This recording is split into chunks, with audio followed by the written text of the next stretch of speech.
Sadly, the weather in Blackpool is bad and getting worse. The forecast is for winds to start exceeding 60 miles an hour. At the moment they're running at 50 miles an hour consistently, which means the waves are coming over, there's sand coming over, blowing off the beach. The conditions there are verging on apocalyptic. So, although here the conditions aren't too bad, we've got high winds and a bit of rain gusting through, and you probably could get a bit of a start going. The prospects are not good, and it was a decision that was taken, very much with gritted teeth. But for the safety of the spectators, safety of the riders, which are paramount to an event like this, we had to take that decision, which when we look back on it, I'm sure it will be the right one.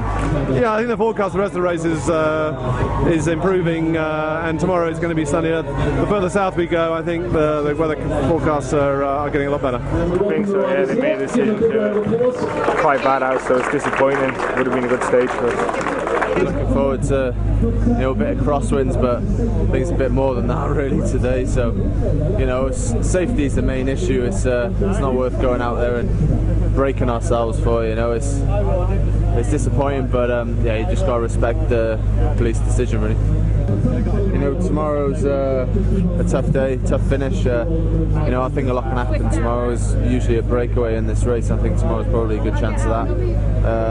Yeah, Wales for sure. I want to try and do something. Hopefully I'll have good legs and we can try and win it. It's always a disappointing decision, but the reality is, it's always the wrong decision until something happens, and where do you make that decision? Do you make the decision once somebody's injured and broken arm and can't ride the World Championships that they've been training for 4 months?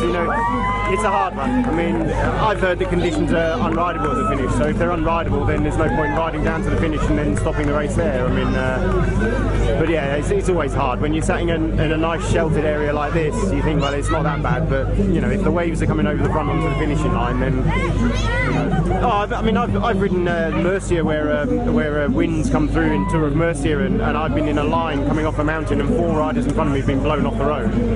I mean, but then then what do? They cancel the stage, or they neutralise the stage after that. Everyone's given the same time, but it doesn't help the 4 guys that got blown off the road and were in hospital with their arms being put back together. So and then Volk, I've ridden in the snow and all sorts of things. I mean, yeah, we've ridden in some pretty harsh conditions, but would they hold a football match in this? Probably not, and there's no danger there.